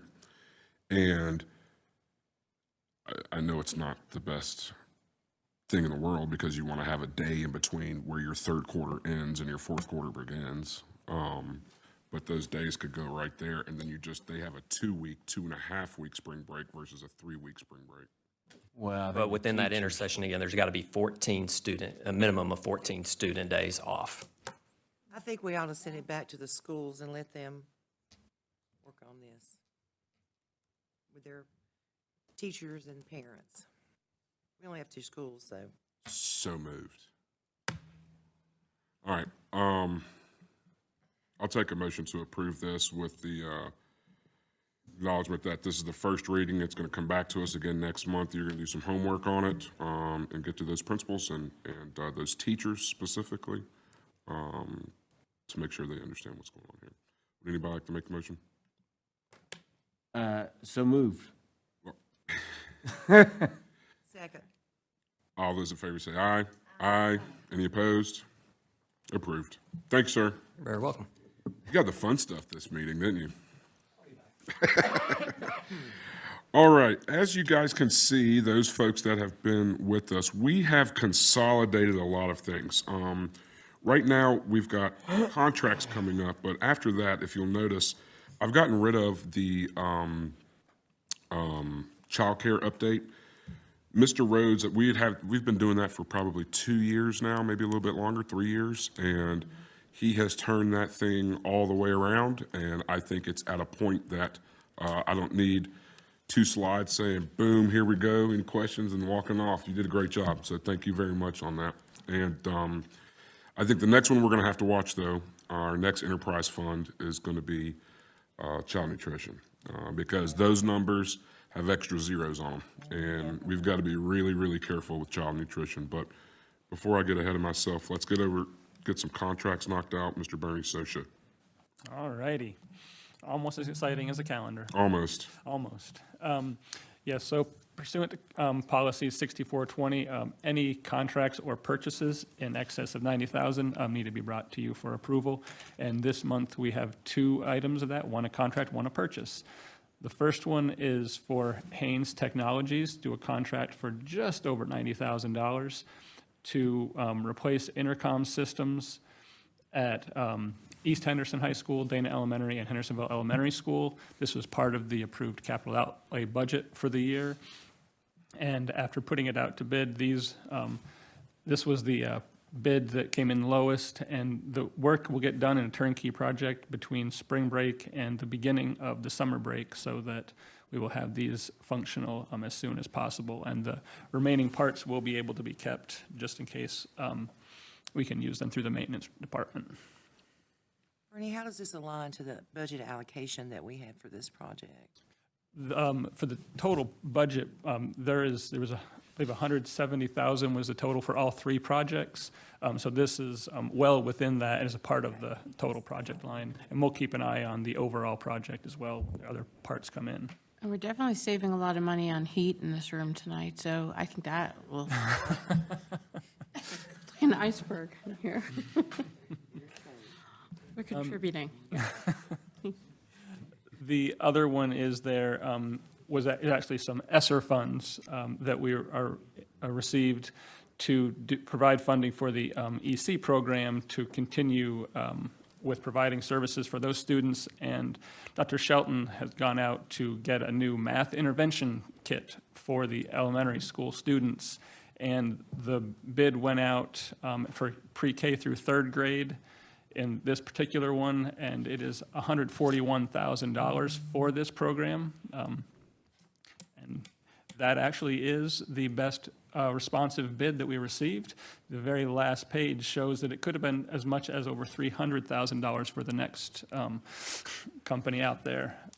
And Dr. Shelton is very excited about this program. There is a secondary contract that actually would go through the latter part of 3rd grade through 8th grade. We're not eliminating those kids, but that program does not come up to the threshold to be brought to you guys, but she is serving K-8 with math programs, and this is the portion that needs to be brought to you guys. What is this math intervention program? Package, bundle, kit, sets? Do you know that well enough to explain it better than I can? I know she's gone over it with me, but I did not fully understand.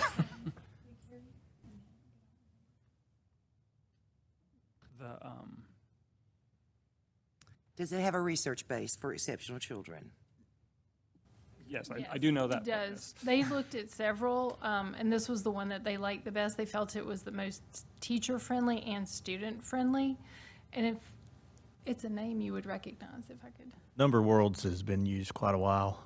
I've got experience with it in the previous district. It meets all those requirements on those IEP goals that we have. So really, this is one of those required pieces. You have to have This is just a selection that we're making out of that requirement.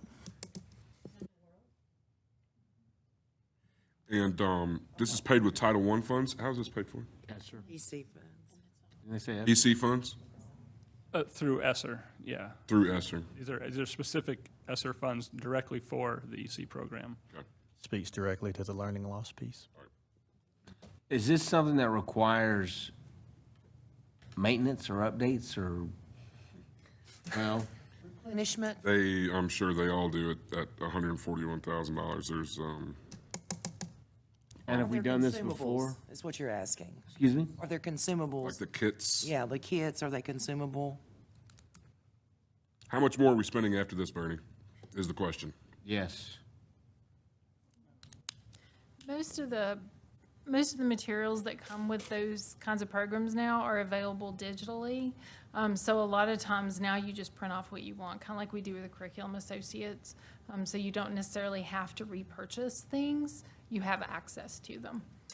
And that was one of the criteria that Dr. Shelton had talked about, and actually put this out to bid twice because originally some of the other companies came back with materials that were going to have to be replaced, and she didn't want that. So she put it out a second time so that we got exactly what it was she wanted. If you'll notice too, this is a 6-year subscription. So this is spread across, we would have access to it for 6 years based on this package, I just know that. which makes it not hurt quite as bad, but it's still a substantial investment.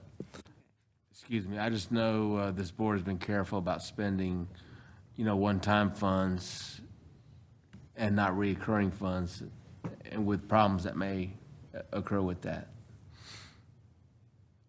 And this program will be used for EC in what settings? Like, is it self-contained? Is it resource? Do we know? It should be used in both. You can Is accommodate. that applicable to both? Yeah, it's applicable to both as again, as you evaluate that IEP goal of that student, it's very adaptable. I know that we need to approve this for our EC students on 10 to 15 days they can get this in. What I would like for you guys to do is have Ms. Shelton send us a little blurb. I don't need a big, long whatever, on what this is, what this does, how this is going to affect our students. I know that we have to have it. It's part of I know that we have to have it, but just to give a little bit more background as opposed to just the contract and, that sort of stuff. Does that work? Works for me, definitely. I will say that one of the issues, and the reason that this grant came up in the first place is because we know that math is an area where our students have struggled the most. Those foundational skills that they missed during the pandemic are very apparent, and that is even more visible in our students who have learning challenges. So this program is one that they can use both in a self-contained class, with a tutor. That was one of the things that they really liked about it, is that it's scripted if you need that, so that they're able to then provide instruction that has a very systematic process about it. And that's one of the key components to be able to provide learning opportunities for students that doesn't look different every time. So that was another piece that she really liked. I would just like, before we have a contract like this, I would like to know the name of it at least. I mean, it doesn't even give the name. It's in there. Yeah, it's on, Numbers World. Oh, okay.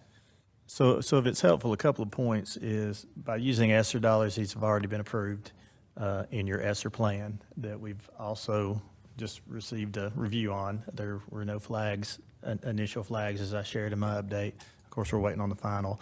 Also, when you're looking at a 6-year, we would come back and reevaluate any program within 6 years anyway. You're probably looking at the 3-year mark to see what you're doing there and benchmark from there, if that's helpful to you as a board in consideration of these funds. Dr. Revis, it is Number Worlds, and it's one that they have used in several of our exceptional children's classrooms in the past, and that was one of the reasons that the teachers liked it. The updates that have been made to it are make it an even stronger program. It is research-based, it's systematic, it's targeted for specific needs. And she has wanted to do this for quite some time, but we've never had these kind of funds available in her program. They've been going the other direction, so that was part of it as well. Thank you. If there are no other questions, I'll take a motion on both this purchase and this contract.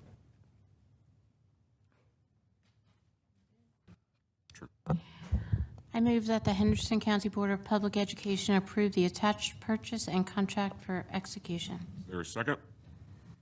Second. All those in favor say aye. Aye. Any opposed? Thank you very much. All right, now getting on to capital. Mr. Carl Taylor, come back up. Hopefully you got some good news on some capital projects. Certainly hope so. So for this month's capital update, going to start with our updated contract with ITRE and North Carolina State University, and ITRE stands for Institute for Transportation Research and Education. Back in 2020, the district contracted with them to do a population study of Henderson County and looking at developments, birth rates, but then also comparing that with the capacity of our schools and trying to provide us with guidance of what we could look at in the next coming 10 years in terms of capacity at our buildings and use that information to help us plan. Well, as you all know, developments continue to pop up in Henderson County, and so that really has made us think about the information they presented to us back in 2020, 2021, and how up-to-date and relevant it is for us today in our planning purposes. So we've contacted this group to provide us with an update. And so this spring, they will begin the work of updating the information that they shared with us back in 2020, 2021. So there's 4 phases of the update. The first one is where they will collect GIS data and student data based on this school year for us. And so in GIS, they're able to look at developments and have a better picture of where the developments are popping up within Henderson County. From there, they can use that data to review membership forecast and our school building capacity data in the month of April. In the month of May, use that information to create exploratory assignment scenarios for us to look at. They're not going to tell us what we should or shouldn't do. They're just going to provide us the information, and then we use that information to make decisions as a district moving forward. And then in June is when they would come here to the June board meeting and present to you all of the information that they've put together based on this update for us. All right, so I'll take any questions in terms of that study and update that you may have at this time. So is that going to kind of replace, I'm sorry, but is that, we had it was like 3 years ago. So that's the NC State study, and what Yeah, we're doing 10-year is, plan. but no, that's not the 10-year plan. So we had the NC State study, but when they started doing the data, it was during COVID. And so, how much was this? $10,000? So we spent $65 before. Yeah, the on update is 10,000, yes. And it was 10,000 to do an updated plan to show us. Before then, Taproot, they had talked about Taproot. Yes, I got The it. Taproot wasn't being built, and do what? Oh yeah, out Clear Creek, all those houses and apartments that are getting built there, and so that's going to give us a little bit better data on the bad R word redistrict if we have to redistrict any of our schools, and see. We know that the northern part of the county is exploding in growth, and so we have to plan for that. And so I think this will really help us, Jay, to see where our numbers are at, to see what they're forecasting, and then we can kind of make better decisions, in my opinion, on what projects do we decide to go with. Is that redoing East Henderson? Is that building a wing on the west? Is that building a new school? I don't know, but I think this data, this information will help us determine that. I agree. And when will this be finished? June 23? Come in June. Any other questions on that NC State study? Okay. All right. So then moving on to some updates on projects that are being funded by the school system. Three in particular. One is at Glen Marlow, where last spring the school board approved the installation of school zone flashing lights there at Glen Marlow. We've received lots of feedback in terms of the dangers there in front of Marlow with traffic and people that are trying to get through there at drop-off and pickup times going around the cars. And so these signals hopefully will assist in that issue to some extent. Installation began last week on the DOT side. Our responsibility is going to be working with Duke Energy to get power turned on there as well. And so hopefully when we meet in January, I can tell you that all of that is complete at that time. The other project that the board approved this fiscal year is for the baseball and softball lights to be installed at North Henderson.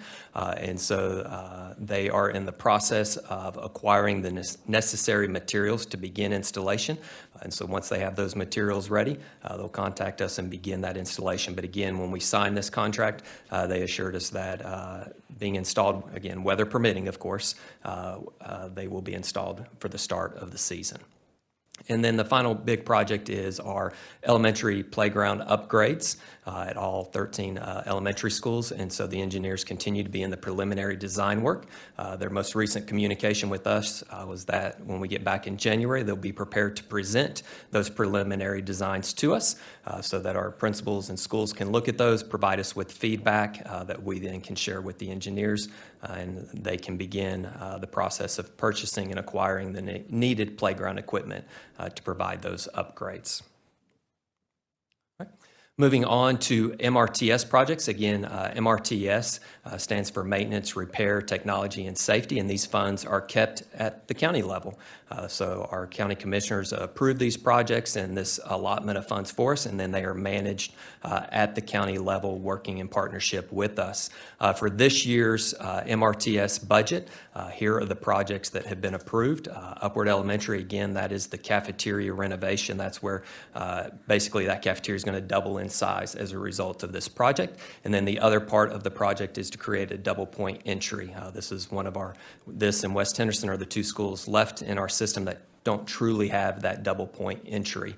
And so the budgeted amount of just over $2 million will take care of the renovation for the cafeteria and create that secure entry. The county is in the process of final negotiations with the architect for that project so that the architect can review those designs and have that ready for construction to begin at that point. The next one at West Henderson, again, is the addition piece is for that double point entry, as well as looking at how we connect the buildings. That campus has separate buildings, and so by connecting them, we can improve the overall safety of that campus. The county has approved a contract for the architect, LS3P. And matter of fact, this Friday, we have a meeting with them and the county to look at the preliminary designs for that work. So that one's moving right along. Another project that is approved for this year is the installation of security cameras at all of our elementary schools. In last year's MRTS budget, it was middle and high schools that was approved, and that work is in the final phases. All of our middle and high schools have access to those cameras now, or the administrators and the SRO at those campuses have that access. But as soon as Haynes is able to fine-tune and finish any of the little things that are left within those schools, they're going to be able to move right into pulling wire at those elementary schools and being prepared for the installation at those campuses as well. For the Chromebooks, that is a typical part of our MRTS each year, is to continue the purchase of those products. And then the final one, paving, is $165,000. Right now, that's set aside to be in addition with the Upward project, because we also want to address the parking areas, because with Upward, the current front of that building that serves today will be the new back, and what is the back campus today will be the new front. So that's going to require some paving within both of those lots, and so that's just a little bit of money to put in addition to start addressing that need as well. All right, so at this time, I'll take any questions that you may have. I'm sorry, what school did you say that was? For paving, it would be in addition with the Upward Elementary project. Now, I remember, like I said, going back to that 10-year, that was 4 years ago. 2018, yeah. Did that cost anything? Yeah. So how long is that good for? 10 years? I think COVID really threw a lot of the numbers out of whack, along with increasing lumber prices, steel prices, the availability of the subs to actually do the work. There was escalation built into that 10-year plan, but not nearly at the clip of escalation that we've been seeing over the last couple of years. And so I know we've got Marvin kind of handling our capital pieces now, and a lot of that stuff was the intercoms that we're putting in, the cameras and the lights and a lot of the low voltage things that were in there. But then there were some heavy hitters. One was redoing East. That was $48 million at the time. I'd hate to see what that is right now, 60, 70, 80 million. North at the time, West, adding that addition on was 10, 12 million, something like that. About 12. And that's probably 20 million minimum right now. And so those numbers are woefully out of date. So my question is, do we follow that as far as updates, or do we not even look at it and it doesn't mean anything?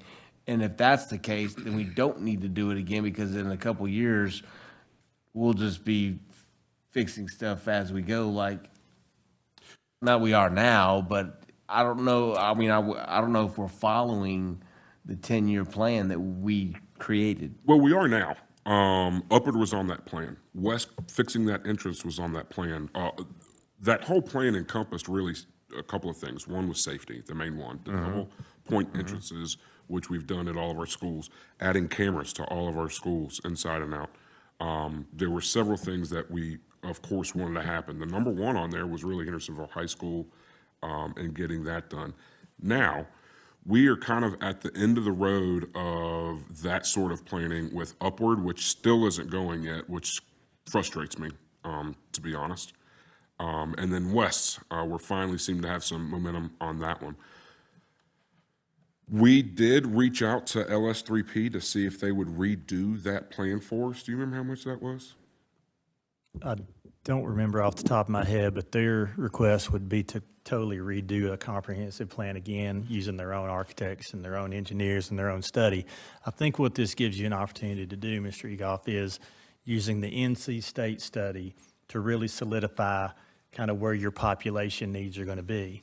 And then you take your comprehensive study that you already have, you just kind of throw out the estimates and maybe look at it project by project as you select the project you want to go forward with. So instead of like guesstimating what all 23 campuses need, if you know there's 2 or 3 are going to be next on your list, we shorten that estimate so that we can share that information with the county, because I know it's very important for the county to know kind of in big picture numbers what kind of capital improvements that are needed or what kind of additions.